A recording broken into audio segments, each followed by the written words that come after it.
In this video, we're going to find absolute extrema. It says find the absolute maximum and absolute minimum of the function f of x equals 3 sine x cosine x over the interval pi over 4 to pi. The first thing I'm going to do is I'm going to plug in pi over 4 and pi. Those are our endpoints because we're bounded there. And then we're going to find the critical points for 3 sine x cosine x. So let's plug in pi over 4. So that's f of pi over 4. And then we're going to do f of pi as well. I plug in pi over 4. I get 3 sine of pi over 4 cosine of pi over 4.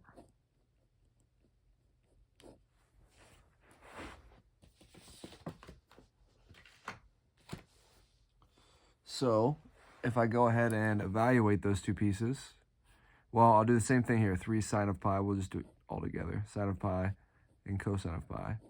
Now, if I evaluate these pieces, sine of pi over 4, that's root 2 over 2. So I get 3 times root 2 over 2. Cosine of pi over 4 is also root 2 over 2. So if I take root 2 times root 2, that's going to be 2. So I have 3 now times 2 over 4. 3 times 2, that's 6 over 4, which is 3 halves. So do the same thing down here with sine of pi. Sine of pi would be 0. So I have 3 times sine of pi, which is 0. And then cosine of pi, which is -1. So I end up with 0 here when I plug in pi. Now I'm going to take the derivative of 3 sine x to find the critical points. So 3 f prime of x is equal to 3, well, this is 3 sine x cosine x, so I'd have product rule, u equals 3 sine x.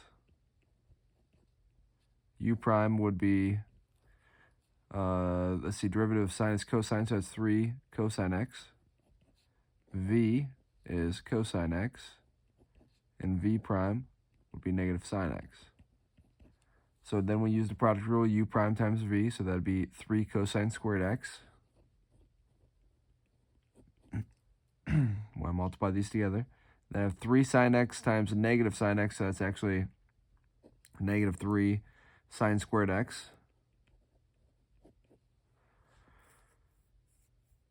I can use the Pythagorean identity. Well, before I do that, I set it equal to 0, so I'm going to say 0 equals, and then I'm going to factor, I'm actually going to, let's divide 3 out once I write this out. Let's just get rid of this 3. We don't need it because we're setting it equal to 0 to find the critical points. So we're going to divide by 3 on each side, and we get 0 is equal to cosine squared x minus sine squared x. So what we're going to get is we have a Pythagorean identity that says sine squared x plus cosine squared x is equal to 1, which then I can rewrite that for cosine squared and say that cosine squared, if I subtract sine squared over, is 1 minus sine squared x. And then I can substitute that in here. So I get 0 equals 1 minus sine squared x minus sine squared x. So I rewrote the Pythagorean identity as cosine squared x equals 1 minus sine squared, and then I substituted it in here for cosine squared x. So that's 0 equals 1 minus 2 sine squared x. I can subtract the 1 over, so that's -1 equals -2 sine squared x. Divide by -2 on each side, so I end up with 1/2 is equal to sine squared x. And then I'm going to take the square root of each side. And when I take the square root of 1/2, I get plus minus root 1/2 is equal to sine x. Now I'm going to rewrite this in a better version. So I'm going to say that sine x is equal to plus and minus. That'd be, if I take the square root of 1, that's 1. So I have 1 over root 2. And if I rationalize this denominator by multiplying by root 2 over root 2, I end up with plus and minus This would be root 2 over 2. So where is sine positive root 2 over 2 and negative root 2 over 2? That's what we're looking for. We're looking for the angle that occurs, because that'll be our critical points.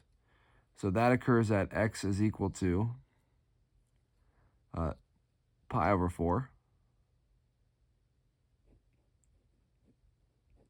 And then also, it would be at 7 pi over 4. Yeah, 7 pi over 4.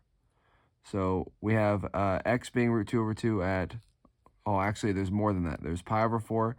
Then there is 3 pi over 4. And then there would be 5 pi over 4, because we got to have one in each quadrant. And then it'd be 7 pi over 4. But 2 of these are not going to work. So our interval is from pi over 4 to pi. So that's the second quad. That's really like, if we draw the unit circle, pi over 4 is here, pi is here. So we're looking at just this area here. So pi over 4 is part of my domain, so this is okay. 3 pi over 4 is right here. That's okay. 5 pi over 4 and 7 pi over 4 are outside, so we're going to just kind of cross those out. Those are not going to work. But we already tested pi over 4 by plugging it in here. So we already know what that is. So we're going to just do 3 pi over 4. So we're going to say f of 3 pi over 4. We're going to test that out, see what that value would be. So that'll be 3 sine of 3 pi over 4 cosine of 3 pi over 4. In this case, we end up with, this would be 3 sine of 3 pi over 4 is positive root 2 over 2, and cosine would be negative root 2 over 2. When we multiply those together, we're going to end up with a negative. So we already did this multiplication right here, and we got 3/2, so this will just be negative 3/2 here. So let's order these. So we would have negative 3/2 is less than or equal to, well, we're going to say less than, but less than or equal to 0, less than 3/2. So we have an absolute max here, or an absolute min, I mean, and an absolute max here.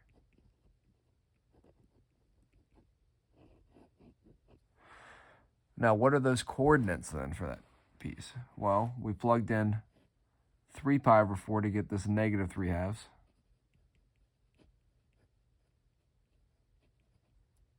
And we also plugged in pi over 4 to get these 3/2 here. So those would be our two solutions for this problem.